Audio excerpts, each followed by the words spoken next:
everybody, welcome back to Finding Faith in Fiction. I'm Chrissy, and in this video I'm going to be going through my June hopefuls.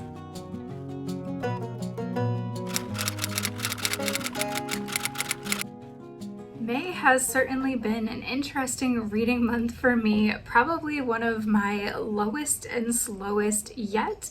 But that's okay. I am excited to finish up May and get into some of my June reads. There are several really great new releases that are coming out that are highly anticipated for me, and so I'm really excited to dive into those in the month of June. And if I also get through those and have some time, I might finish up some of the books in May that I didn't get to. So let's talk about the books that I have on deck for the month of June. Alright, so the books that I have for the month of June on my hopefuls list are Part of Your World by Karen Witemeyer, Ink and Ivy by Ashley Willingham, Shortbread in the Highlands by Robin Jones Gunn, To Dance with the Duke by Gabrielle Meyer, and Memory Lane by Becky Wade. So this might be my shortest list ever. It's just 5 books. But again, if I finish these, which I think I will, then I'll probably go ahead and finish some of the books that I had on my May TBR that I don't anticipate getting to. I am currently reading a book now that I know I will finish, and I definitely want to get to Gelato at the Villa by Robin Jones Gunn since I have Shortbread in the Highlands for next month. So if I don't get to that one in May, I'll probably carry that over and start with that in June. I also will still have Head in the Clouds by Karen Witemeyer and No Stone Unturned by Janelle hovde. Dang it, I always forget every time I forget. So those are 3 that I don't think I'm gonna get to. And so I will either start Gelato at the Villa in May and carry it into June, or I'll just start it in June, depending how it goes. So let's go ahead and talk about these 5 new books that I plan to read for June. All right, so book number 1 on the hopefuls list this month is Part of Your World, and this is number 2 in the Once Upon a Time in Texas series by Karen Witemeyer. Now, I did read number 1, which is To Love a Beast, last year in the summer and absolutely loved it. Now, this one is kind of a fairy tale retelling. However, I noticed that I really liked To Love a Beast way more than I liked her other fairy tale retelling series, which I have a couple of here. Fairest of Heart, If the Boot Fits. I didn't read Fairest of Heart yet. I did read If the Boot Fits, and it was a good book, but I didn't love it the way I loved To Love a Beast. That was a lot of loves. So I'm hoping Part of Your World will be more similar to Love a Beast than it was to that series. I'm hoping, and I'm really excited. This one's a Little Mermaid retelling, and yeah, I hope it's gonna be great. So let's read the description here. She saved him from the sea, he awakened her heart. Now a villainous scheme threatens to destroy them both. Seawater runs through Muriel Quinn's veins, a fact that has long concerned her father, who longs for his youngest daughter to abandon the waves and embrace the respectable life expected of a grown woman. Yet even when banished from her beloved sea, Muriel feels it pull upon her soul. Drawn to the shore, she witnesses a boating accident and dives in to save a man from drowning. As she brings him back from the brink of death, a dream stirs to life in her heart. Despite his family's wealth and social standing, Zane Erickson pursues a career in architecture, having no interest in cementing a match with any of the bridal candidates his mother foists upon him, until a mysterious beauty saves his life and vanishes before he can learn her name. Determined to find her, he is stunned when the matchmaker his mother hired arrives with the very woman who has haunted his dreams, but he soon learns there are darker forces than romance at work in this meeting. Entangled in a blackmail scheme that grows more deceitful and dangerous by the day, Zane and Muriel must fight not only for their love, but for the lives of those they hold dear. So again, lightly Little Mermaid themed. The cover is so cute. I love the oceanside backdrop. Muriel's outfit is beautiful. Her hair is beautiful.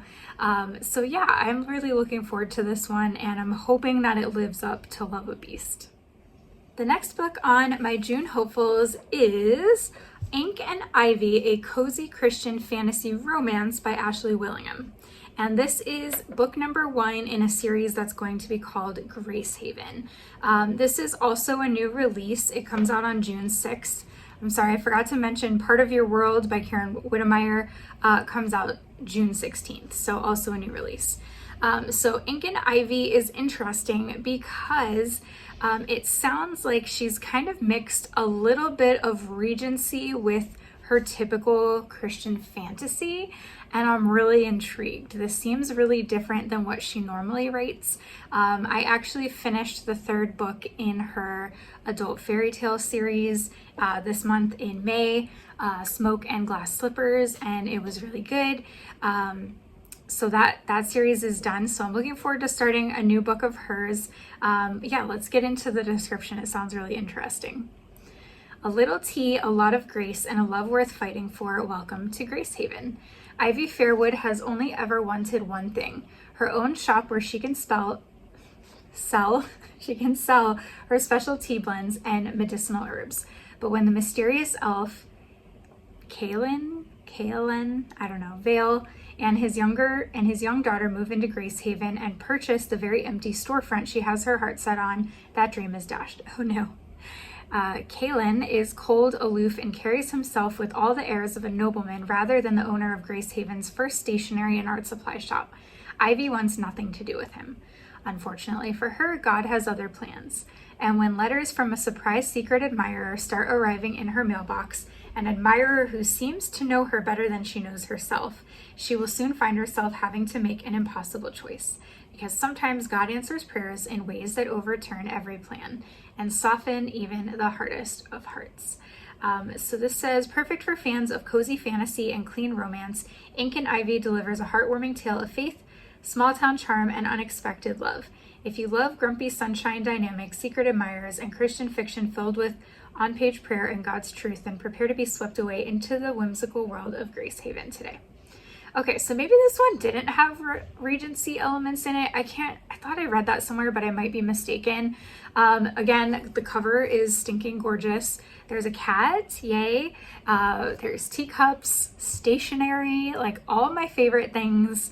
There is a fairy on the front too, so I'm not sure what that exactly has to do with it yet. Yeah, so the only thing that really strikes as fantasy so far is that the MMC is an elf. So I'm so curious about this. I really don't know what to think, but I know I love Ashley's writing style. Her faith content is always outstanding. Her storytelling is outstanding. Enjoyability of her books, outstanding. Characters and plot, outstanding. So like her books are always 5 stars for me. And yeah, I'm really super excited to see like how she combines her typical fantasy style with a little something else, a little bit of cozy, a little bit of, clean romance, charm, small town vibes. Yeah, I don't know what to expect, but I'm looking forward to it. Book 3 on my June hopefuls list is Shortbread in the Highlands, which is book number 3 in the Suitcase Sisters series by Robin Jones Gunn.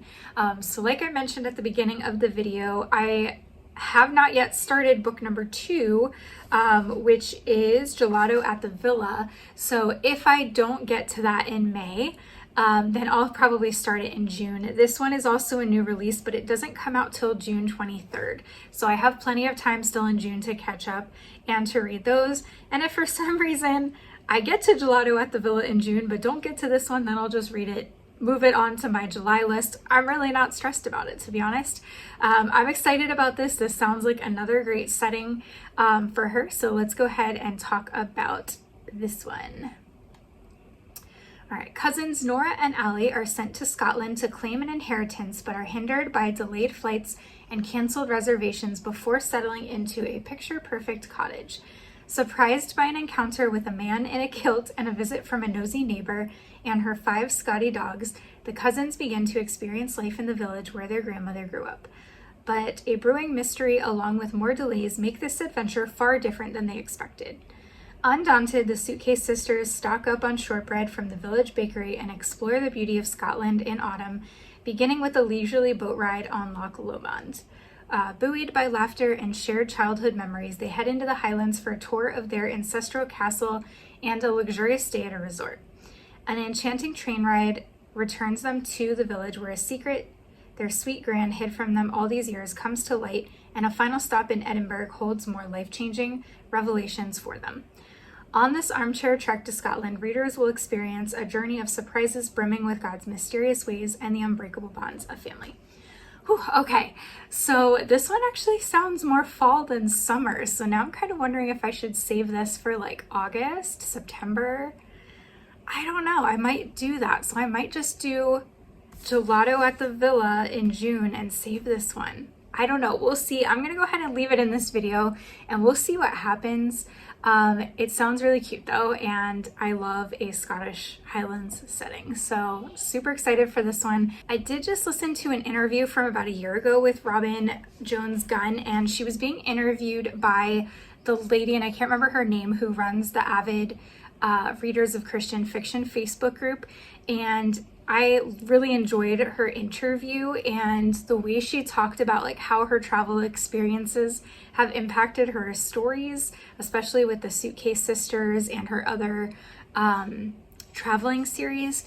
Sounds really cool, and I really appreciated how she talked about like how she linked those together, and she did mention that she does travel to all of the places that she writes in her books. So I have a feeling this is going to be a great story, but we'll see if we get to this one in June or if we decide to push it back until early fall. We'll see.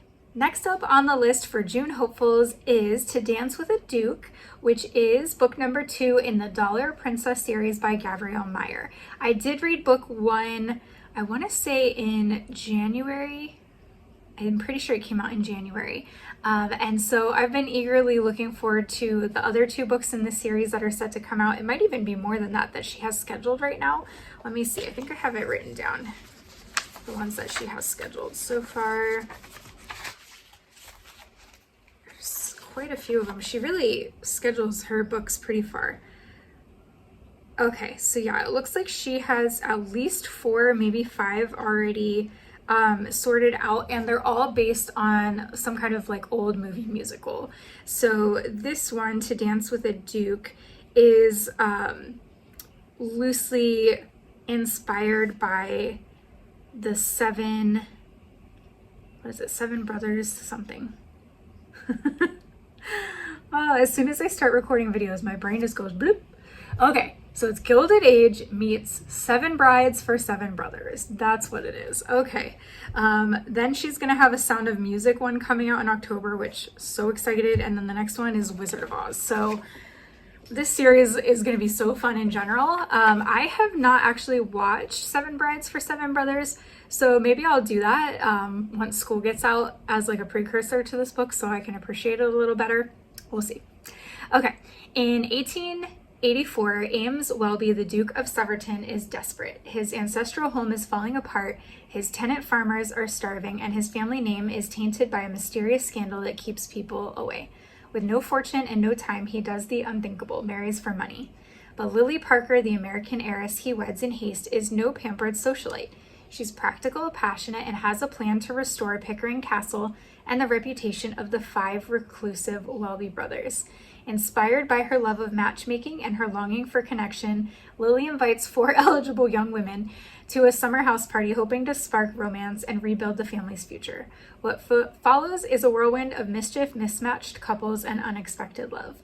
But when Lily's belief in true love clashes with 𝐸𝑚𝑠's fear of family curses and social ruin, their fragile marriage is put to the ultimate test. As storms rage and secrets unravel, 𝐸𝑚𝑠 will he fight for legacy? I think that's a typo. Or for the woman who's taught him that love is the most daring risk at all. That sounds really, really cute. I love it. I love the matchmaking tropes there. Okay, yeah, that's going to be definitely cute. So again, this is a new release, and this one comes out on June 9th, so a bit earlier in the month.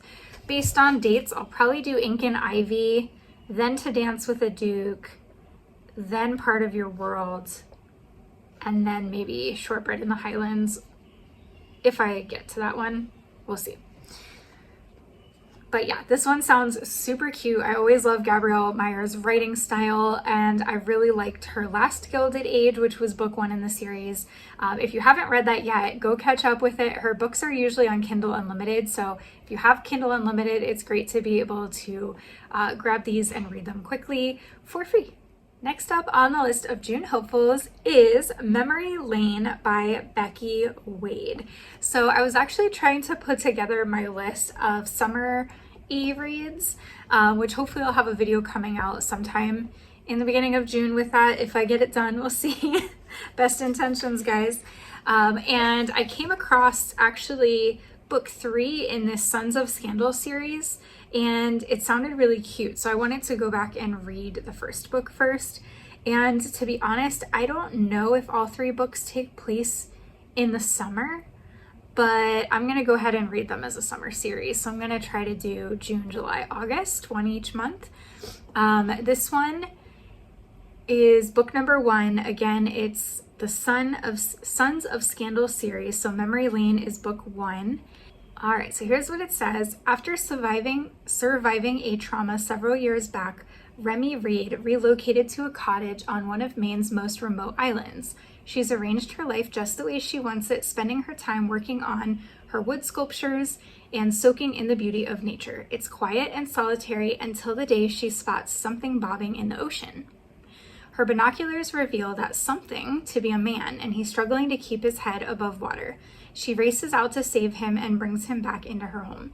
He's injured, which doesn't detract from his handsomeness nor make him any easier to bear. He acts like a duke who's misplaced his dukedom. Expensive tastes, lazy charm, bossy ideas. Remy would love nothing more to return him to his people, but he has no recollection of his life prior to the moment she rescued him. Though she's not interested in relationships other than the safe ones she's already established, she begins to realize that he's coming to depend on her. Who is he? What happened that landed him in the Atlantic Ocean? And why is she drawn to him more and more as time goes by?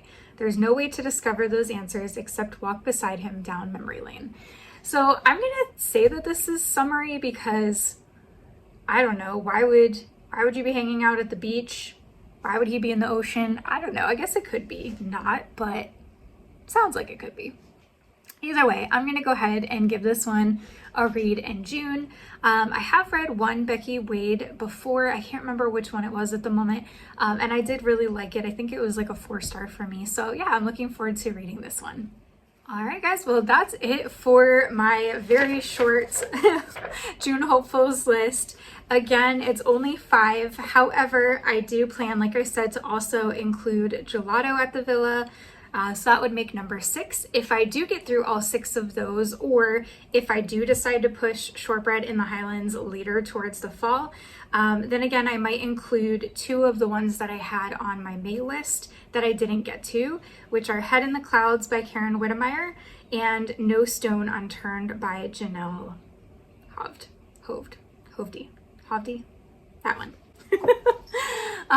It is a good bit of romance this month, but 3 of them are, well, 2 of them are definitely historical. One of them is fantasy, could be fantasy historical, I'm not sure. So I will still have some historical in there and some fantasy to help break up some of the romance.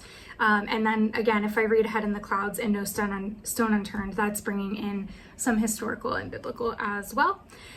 So yeah, I don't know, I'm kind of feeling all over the place with my reading this month, and I think it was just because it was so busy and so many things happened. So I'm hoping June kind of puts me back on track, and who knows, I could end up like flying through all of these because school's, it's not out, but I'm on summer schedule with no students. So I could end up adding more to my list that I don't have, but because of what happened this month, I'm gonna stay small, and then if I surpass that, great. So yeah, we'll see how the month of June turns out, but I'm excited for some summerish reads and some more highly anticipated reads by some of my favorite authors. Well, let me know in the comments what you guys are planning to read in the month of June. Do you have any of these books on your list, or have you read them? And then I'd love for you to also comment if you have any other great Christian fiction summer reads that you would recommend that maybe you've read before and loved. All right, guys, thank you so much for watching, and I'll see you in the next video. Bye.